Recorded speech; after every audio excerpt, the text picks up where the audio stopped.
علیکم ورحمۃ اللہ تعالی وبرکاتہ۔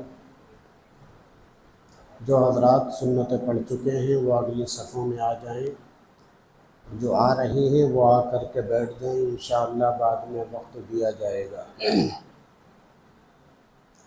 الحمدللہ الذی ابدع الافلاک والارضین، والصلاة والسلام على من كان نبي وآدم بين الماء والطين وعلى آله وأصحابه أجمعين، أما بعد فأعوذ بالله من الشيطان الرجيم، بسم الله الرحمن الرحيم۔ إن الله لا يغير ما بقوم حتى يغيروا ما بأنفسهم، وَإِذَا أَرَادَ اللَّهُ بِقَوْمٍ سُوءًا فَلَا مَرَدَّ لَهُ وَمَا لَهُم مِّن دُونِهِ مِن وَالٍ۔ صدق الله مولانا العظيم وصدق رسوله النبي المكين المبين الأمين الكريم، ونحن على ذلك لمن الشاهدين والشاكرين والحمد لله رب العالمين۔ خطبہ مسنونہ کے بعد قرآن مقدس کی آیت کریمہ کی تلاوت کرنے کا شرف حاصل کیا۔ اس کی روشنی میں کچھ لب کشائی کرنے سے قبل آئیے عقیدت و محبت کے ساتھ ایک بار پیارے آقا محمد الرسول اللہ صلی اللہ تعالی علیہ وسلم کی بارگاہ بے کس پناہ میں درود پاک پڑھیے اللہم صلی علی سیدنا و مولانا محمد وعلی آل سیدنا ومولانا محمد وبارک وسلم، صلاة و سلام علیک یا رسول اللہ، صلاة و سلام علیک یا حبیب اللہ۔ برادران اسلام، آج امت محمدیہ کے اندر کتنی برائیاں جنم لے چکی ہیں کہ دیکھا جائے جھوٹ ہمارے اندر ہے، فریب ہمارے اندر ہے، دھوکہ دھڑی ہمارے اندر ہے۔ آج ہماری قوم کے نوجوان کتنی برائیوں میں ملوث ہیں، یہ سب آپ اپنی آنکھوں سے دیکھتے ہیں کہ آج کا نوجوان 60% سے زیادہ منشیات کا عادی ہو چکا ہے،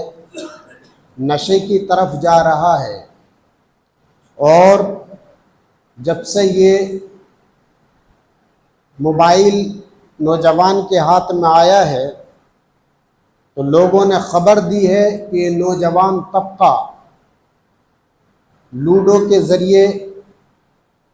75% سے بھی زیادہ جواری بن چکا ہے اور اپنے آپ کو ہلاک اور برباد کر رہا ہے۔ اللہ کا قرآن ارشاد فرماتا ہے، ان اللہ لا یغیر ما بقوم حتی یغیروا ما بانفسہم، جس کی ترجمانی علامہ ڈاکٹر اقبال نے یوں کی ہے کہ خدا نے آج تک اس قوم کی حالت نہیں بدلی، خدا نے آج تک اس قوم کی حالت نہیں بدلی، نہ ہو احساس جس کو آپ اپنی حالت کے بدلنے کا۔ مسلمانوں، اللہ تبارک و تعالی نے اس آیت کریمہ میں کسی فرد واحد کو مخاطب نہیں کیا ہے، کسی ایک انسان کو مخاطب نہیں کیا ہے، کسی ایک انسان کو انقلاب کی وجہ نہیں بتایا ہے، بلکہ پوری قوم کو مخاطب کر کے ارشاد فرمایا ہے کہ جب قوم کے اندر بربادی آتی ہے، قوم کے اندر تباہی آتی ہے، تو صرف ایک بندہ قوم کے انقلاب کی وجہ نہیں بن سکتا، بلکہ اس کو بدلنے کے لیے پوری قوم کو جد و جہد کرنی پڑتی ہے۔ اور قوم کے اندر تباہی کی وجہ کیا ہوتی ہے، قوم کے اندر بربادی کی وجہ کیا ہوتی ہے، یا آپ کو میں بتاؤں، جب بھی کسی کے حقوق کو مارا جائے گا، جب بھی کسی کا حق دبایا جائے گا وہ تباہی اور بربادی کی وجہ بنے گا۔ ہماری امت کے اندر بہت سالوں سے حقوق کو نظر انداز کیا جا رہا ہے۔ آپ کہیں گے کہ وہ کیسے؟ تو میں آپ کو بتاتا ہوا چلوں۔ قوم کے اندر ہر چیز کا الگ ڈپارٹ ہوا کرتا ہے۔ ڈاکٹری سمجھنے والوں کا ڈپارٹ الگ ہوتا ہے، انجینئرنگ سمجھنے والوں کا ڈپارٹ الگ ہوتا ہے، وکالت کرنے والوں کا محکمہ الگ ہوتا ہے، دین سمجھنے والوں کا محکمہ الگ ہوا کرتا ہے۔ لیکن ہماری قوم کے اندر خرابی کی وجہ یہ بنی کہ کوئی بھی دین کا مسئلہ پوچھنے کے لیے ڈاکٹر صاحب کے پاس چلا گیا اور پوچھنے لگا کہ ڈاکٹر صاحب آج میں نے نماز اس انداز میں پڑھ لی، نماز ہوئی یا نہیں ہوئی؟ تو ڈاکٹر صاحب نے یہ جواب نہیں دیا کہ بھائی میں نے MBBS کا کورس کیا ہے، میں نے MD کی ہے، مجھے دین کے معاملے میں اتنی جانکاری نہیں ہے جتنی آپ سمجھ رہے ہیں۔ یہ مسئلہ کسی عالم سے پوچھو، کسی مفتی سے پوچھو، کسی مولوی سے پوچھو، بلکہ وہ کیا سمجھتے ہیں؟ وہ یہ سمجھتے ہیں کہ اگر میں نے اس کو نہیں بتایا تو یہ مجھے ان پڑھ محسوس کرے گا۔ بغیر کسی مطالعے کے، بغیر کسی فہم کے، جو سمجھ میں آیا مسئلہ بتا دیا۔ تو میں پوچھنا چاہتا ہوں یہ عمل اختلاف کی وجہ اور بربادی کی وجہ بنے گا یا نہیں بنے گا؟ طبیعت خراب ہے، انجینئر صاحب کے پاس چلے گئے کہ انجینئر صاحب میرا ہارٹ گھبرا رہا ہے، دل بہت پریشان ہے، دھڑکنیں تیز ہو رہی ہیں، کیا کروں؟ انجینئر صاحب نے سوچا کہ یہ مجھے پڑھا لکھا سمجھ رہا ہے، چلو کچھ بتا دیتے، جو بھی سمجھ میں آیا بتا دیا۔ اور اگر اس نے انجینئر کی بات پہ عمل کر لیا تو بتاؤ جان جانے کے کام ہے یا نہیں ہے؟ اسی طریقے سے مقدمے کا کوئی مسئلہ کسی عالم کے پاس لے کر کے ہندوستان میں چلے گئے کہ عالم صاحب میرے سامنے یہ مسئلہ درپیش ہے، مجھے زمین کا یہ مقدمہ لڑنا ہے، کیسے بتاؤں؟ اب عالم صاحب نے سوچا کہ یہ مجھے عالم سمجھ رہا ہے، اگر میں نے مسئلہ نہیں بتایا تو جاہل نہ سمجھ بیٹھے، تو مقدمے کا مسئلہ بھی خود ہی حل کرنے لگے۔ تو یہ اس مسئلے کے ساتھ اختلاف انصاف ہو رہا ہے یا ناانصافی ہو رہی ہے؟ تو آپ سب یہ کہیں گے کہ ناانصافی ہو رہی ہے۔ انہی مسائل کی وجہ سے، غلط رخ اختیار کرنے کی وجہ سے قوم کے اندر بربادی پھیلتی ہے، اور نہ جانے کتنے سالوں سے یہ ہمارے مسلمانوں کے سوسائٹی میں چلتا چلا آ رہا ہے، اور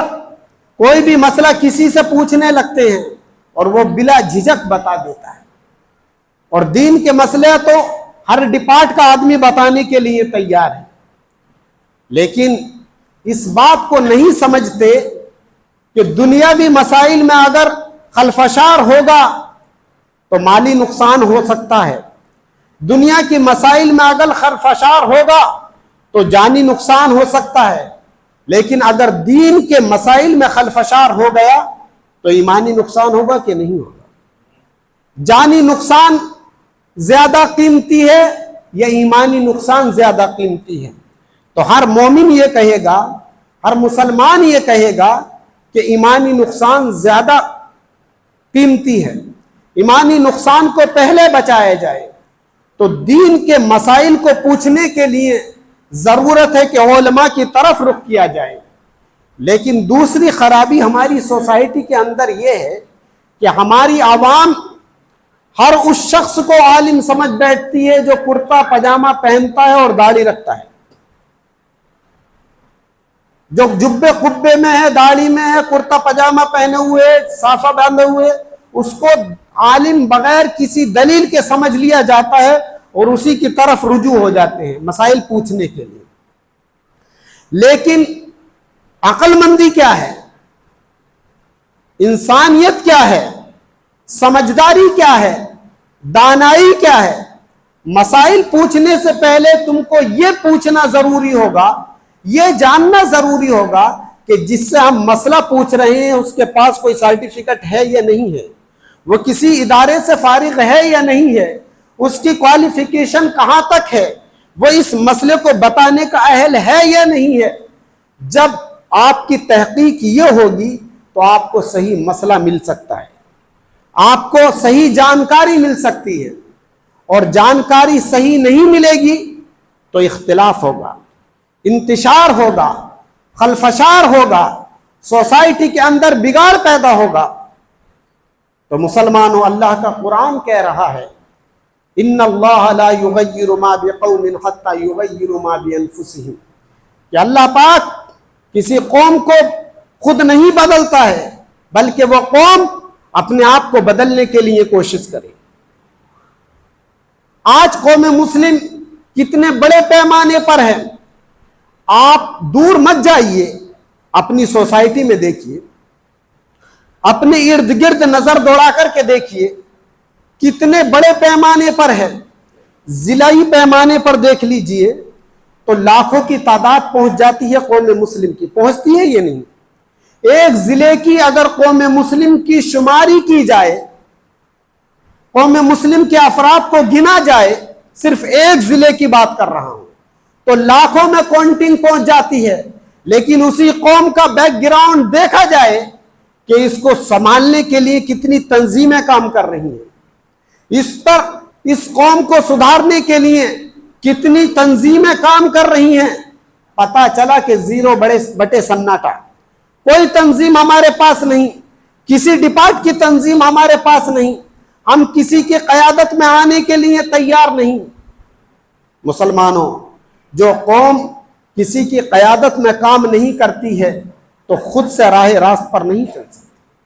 بلکہ ہونا تو یہ چاہیے تھا کہ ہمیں ہر محکمے کا الگ لیڈر چننا چاہیے تھا۔ جب سیاست کی بات آئے تو ہم سیاست کے لیڈر کی بات مانیں، جب دین کی بات آئے تو دین کے لیڈر کی بات مانیں، جب صحت کی بات آئے تو ڈاکٹر کوئی ایسا چنے کہ اس کی ہم بات مانیں۔ ہر ڈپارٹ کا ہمارا لیڈر ہونا چاہیے، لیکن ہر ڈپارٹ کی تو بات الگ، کسی بھی ڈپارٹ پہ ہمارا کوئی لیڈر نہیں ہے۔ جو قوم بغیر لیڈر کے ہوتی ہے، جس قوم کا کوئی لیڈر نہیں ہوتا ہے، تو کیا ذمہ داری ہے وہ راہ راست پر آ جائے؟ جب اس کو کوئی راہ دکھانے والا نہیں ہے تو وہ راہ چلے گی کیسے؟ تو مسلمانوں، ضروری ہے اپنے اندر انقلاب برپا کرو، اپنے اندر چینجنگ لے کر کے آؤ، اپنے اندر بدلاؤ لے کر کے آؤ، اور اس کے لیے تم کو جد و جہد کرنی پڑے گی۔ پچھلے جمعہ کو بھی میں نے بتایا تھا کہ نوجوانوں کو آگے بڑھنا چاہیے، نوجوانوں کے اوپر قوم کی ذمہ داری زیادہ عائد ہوتی ہے۔ قوم کے نوجوانوں کو آگے بڑھ کر کے اپنی سوسائٹی کی بقا کے لیے تنظیموں کو بنانا چاہیے۔ آج چھوٹے پیمانے پر بناؤ گے، لیکن وہی تنظیم بڑھتے بڑھتے بہت بڑے پیمانے پر چلی جائے گی۔ کوئی بھی بڑا کام چند دنوں میں وجود میں نہیں آتا ہے، بلکہ بڑے کام کو بڑا بننے کے لیے صدیوں کا انتظار کرنا پڑتا ہے۔ لیکن ترقی یافتہ قومیں وہ ہوتی ہیں کہ جب کسی قوم نے اپنی قوم کی تحفظ کے لیے کسی تنظیم کی بنیاد ڈال دی ہے تو آنے والی نسلیں اس کو اپناتی رہیں اور اس کو آگے بڑھاتی رہیں۔ آج یہودی قوم پوری دنیا میں سب سے آگے کیوں ہے؟ آپ ان کی تاریخ کو پڑھ کر کے دیکھو تو آپ کو پتا چلے گا کہ جب ان کے درمیان کوئی تنظیم نہیں تھی تو وہ بھی پسماندہ قوم تھی، وہ بھی پچھڑی قوم تھی، ان کا بھی دنیا میں کوئی پرسان حال نہیں تھا۔ لیکن جب انہوں نے اپنے قوم کے درمیان تنظیموں کو وجود دیا کہ تمہیں اس ڈپارٹ پر کام کرنا ہے، تمہیں اس ڈپارٹ پر کام کرنا ہے، تمہیں اس محکمے میں کام کرنا ہے، تمہیں بزنس پہ کام کرنا ہے، تمہیں سیاست میں کام کرنا ہے، تمہیں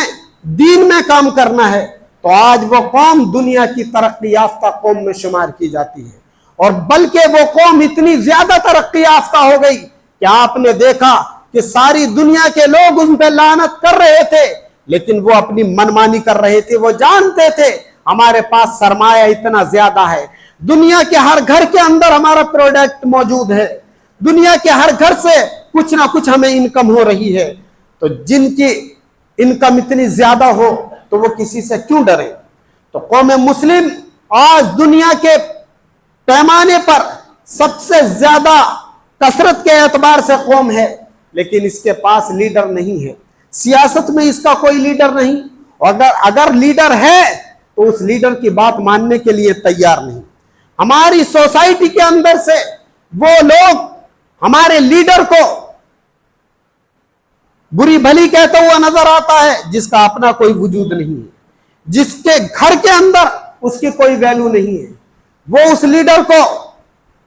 کوئی بی جے پی کا نیتا کہتا ہوا نظر آ رہا ہے، کوئی ڈی پارٹی کہتا ہوا نظر آ رہا ہے۔ مسلمانوں،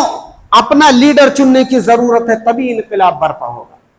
سیاست میں بھی اپنا لیڈر چنو، اور آج کے نوجوانوں کو میں کہوں گا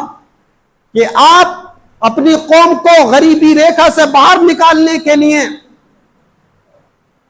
تجارت پہ کام کرو، بزنس پہ کام کرو، نئے نئے بزنس لے کر کے آؤ، اور اپنی سوسائٹی کے اندر نئی نئی کمپنیاں کھولو، نئے نئے بزنس اپنے ان طلبہ کو دو جو یونیورسٹیوں سے فارغ ہو رہے ہیں، جو کالج سے فارغ ہو رہے ہیں۔ دوسروں کی نوکری کرنے کے بجائے اگر اپنا کوئی بزنس وجود میں لے کر کے آؤ گے تو تم مالدار بھی ہوگے، اور تمہارے ذریعے سے تمہارے کم سے کم 100 لوگ تمہارے بزنس سے جڑ کر کے وہ بھی روزی پائے جائے گی۔ تو ہمیں سیاست میں بھی کام کرنے کی ضرورت ہے، اور ہمیں تجارت میں بھی کام کرنے کی ضرورت ہے، اور ہمیں دین سمجھنے کے لیے بھی کام کرنے کی ضرورت ہے۔ مگر میں پھر آپ سے یہ کہوں گا، پھر آپ سے میری مؤدبانہ گزارش یہی ہے کہ جو جس کا حق ہے اس کو اس کا حق ملنا چاہیے۔ اگر آپ کا مسئلہ صحت سے تعلق رکھتا ہے تو آپ کو ڈاکٹر کے پاس جا کر کے پوچھنے کی ضرورت ہے۔ اگر آپ کا مسئلہ مقدمے سے تعلق رکھتا ہے تو آپ کو وکیل کے پاس جا کر کے پوچھنے کی ضرورت ہے۔ اگر آپ کا مسئلہ دین سے تعلق رکھتا ہے تو آپ کو کسی اچھے عالم سے پوچھنے کی ضرورت ہے، جو جس ڈپارٹ کا ہو، جو جس ڈپارٹ میں اپنے اندر قابلیت رکھتا ہو، جو اپنے ڈپارٹ میں صلاحیت رکھتا ہو، تو اس سے پوچھنے کی ضرورت ہے۔ جب ہم ہر کسی کا حق اس کو دیں گے تو ہم آگے بڑھیں گے، ہماری قوم کے اندر انقلاب برپا ہوگا۔ لیکن مسلمانوں، ہمارے ذہنوں کو پتہ نہیں دیمک کھا گئی ہے، یہ کیا ہو گیا ہے؟ مسجد میں تھوڑی سی دیر سنتے ہیں اور باہر جا کر کے بھول جاتے ہیں۔ مسلمانوں، ایسا کب تک چلے گا؟ اللہ تبارک و تعالی ارشاد فرماتا ہے، ان اللہ لا یغیر ما بقوم حتی یغیروا ما بانفسہم۔ بے شک اللہ تبارک و تعالی کسی قوم کو نہیں بدلتا جب تک کہ وہ قوم اپنے آپ کو خود کو بدلنے کے لیے آمادہ نہ ہو جائے۔ اور اگر کوئی قوم اپنے آپ کو بدلنے کے لیے آمادہ نہیں ہو رہی ہے اور برائیاں بڑھتی چلی جا رہی ہیں، خرابیاں بڑھتی چلی جا رہی ہیں، تو اسی آیت کے اگلا حصہ تم کو دعوت فکر دے رہا ہے، تم کو بتا رہا ہے، ان اللہ لا یغیر ما بقوم حتی یغیروا ما بانفسہم وَإِذَا أَرَادَ اللَّهُ بِقَوْمٍ سُوءًا فَلَا مَرَدَّ لَهُ وَمَا لَهُم مِّن دُونِهِ مِّن وَالٍ۔ اور جب لوگ برائیوں میں آگے بڑھ جائیں، برائیوں سے نہ رکیں، اپنے آپ کو بدلنے کی کوشش نہ کریں، تو سمجھ لو جب اللہ تبارک و تعالیٰ کسی قوم کو عذاب دینا چاہتا ہے، عذاب دینے کا ارادہ فرما لیتا ہے، تو اس کے عذاب کو کوئی ٹال نہیں سکتا بغیر اللہ کی مدد۔ یہ آیت کا دوسرا ٹکڑا بھی ذہن میں رکھو، پہلا ٹکڑا بھی ذہن میں رکھو کہ اگر تمہیں اپنی قوم کے اندر بدلاؤ لانا ہے تو تمہیں سب کو مل کر کے کوشش کرنا پڑے گی۔ جو جس حیثیت کا ہے، جو جس مالیت کا ہے، جو جس طاقت کا ہے، اسے اپنی طاقت کے اعتبار سے، اپنی حیثیت کے اعتبار سے قوم کو بدلنے کے لیے کوشش کرنا پڑے گی۔ اگر کوئی مالدار ہے تو وہ پیسے خرچ کر کے قوم کو بدلنے کے لیے کوشش کرے، اگر کوئی صحت مند ہے تو اپنی صحت کو خرچ کر کے قوم کو بدلنے کے لیے کوشش کرے، اگر کوئی ایجوکیشن سے ریلیٹڈ ہے، کوئی پڑھا لکھا ہے تو اپنا کوئی کچھ وقت ان پڑھوں کو دے کر کے قوم کو بدلنے کی کوشش کرے۔ اے مسلمانوں، ہماری قوم کے اندر بڑی خرابیاں پیدا ہو چکی ہیں، ہماری قوم جھوٹی ہو چکی ہے، ہمیں اس جھوٹ سے نکل کر کے سچائی کی طرف آنا ہوگا۔ ہماری قوم کے اندر غریبی بہت زیادہ ہے، ہمیں اپنی قوم کو غریبی سے نکال کر کے مالداری کی طرف لانا ہوگا۔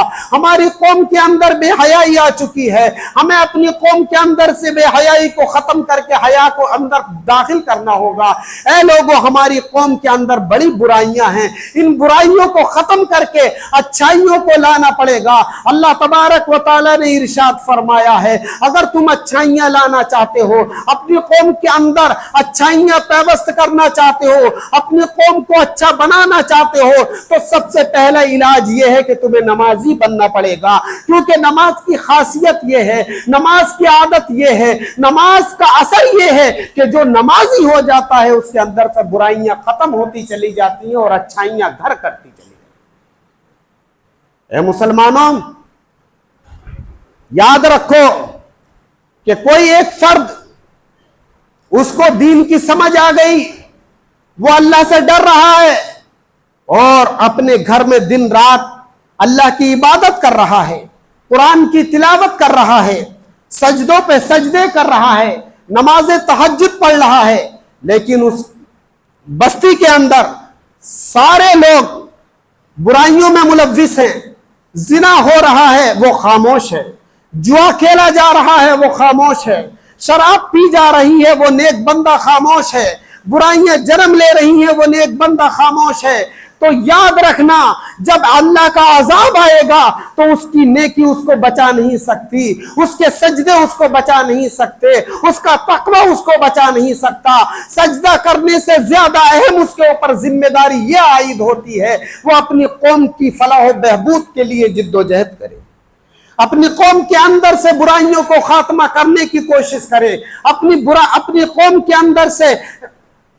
برائیوں کو ختم کرنے کے لیے کوشش کرے۔ تو آپ سبھی کو میں دعوت فکر دے رہا ہوں، سبھی کے سب اللہ کے بندے ہو، سبھی کے سب نبی کے امتی ہو، نبی کی امت کو اچھا بنانے کے لیے ایک عہد کرو، ایک کوشش کرو، جد و جہد کرو کہ ہمارے ذریعے سے اگر ایک بندے کے ذریعے سے ایک بندہ بھی سدھر گیا، ایک بندہ بھی راہ راست پر آ گیا، تو قیامت کے دن اس کو جواب دینے کے لیے کافی ہوگا۔ قیامت کے دن جب اللہ تبارک و تعالیٰ پوچھے گا دنیا میں جا کر کے کیا کرا، تو وہ ایک بندہ کہہ دے گا، اے خالق کائنات، تو نے مجھے تو توفیق دی تھی کہ میں نماز پڑھ رہا تھا، تو نے مجھے توفیق دی تھی میں تیری بارگاہ میں سجدے کر رہا تھا، تو نے مجھے توفیق دی تھی میں قرآن کی تلاوت کر رہا تھا، تو نے مجھے توفیق دی تھی میں راتوں کو اٹھ کر کے تہجد پڑھتا تھا، لیکن ساتھ ساتھ تو نے مجھے یہ بھی توفیق دی میں تیرے دین کی تبلیغ کر رہا تھا، اس تبلیغ کی وجہ سے میرے کہنے سے اور تیری توفیق سے فلاں بندہ راہ راست پر آ گیا تھا، وہ بھی نمازی بن گیا تھا، وہ بھی عابد و زاہد بن گیا تھا، وہ بھی متقی بن گیا تھا۔ اے اللہ، میں اپنے فرض سے ادا ہو گیا۔ اللہ تبارک و تعالیٰ خوش ہو جائے گا اور تمہیں بھی جنت عطا فرما دے گا۔ لیکن اگر تم یہ سوچو کہ میں تو راہ راست پر ہوں، میں تو اچھے کام کرتا ہوں، میں تو نمازیں پڑھتا ہوں، دوسرے بھاڑ میں جائیں، دوسرے جہنم میں جائیں، تو یاد رکھنا قیامت کے دن ان کے پیچھے تمہیں بھی جہنم میں ڈھکیل دیا جائے گا۔ مسلمانوں، اس لیے سب پر ذمہ داری عائد ہوتی ہے۔ اگر کوئی اپنے گھر کا مکھیا ہے تو مکھیا ہونے کے ناطے اس کی پورے گھر کے ذمہ داری ہے وہ گھر کے ہر فرد کی اصلاح کرے، کوشش کرے، اس کا کام اللہ کا پیغام ان تک پہنچانا ہے، اس کو راہ راست نصیب ہو یا نہ ہو، یہ اللہ کا کام ہے۔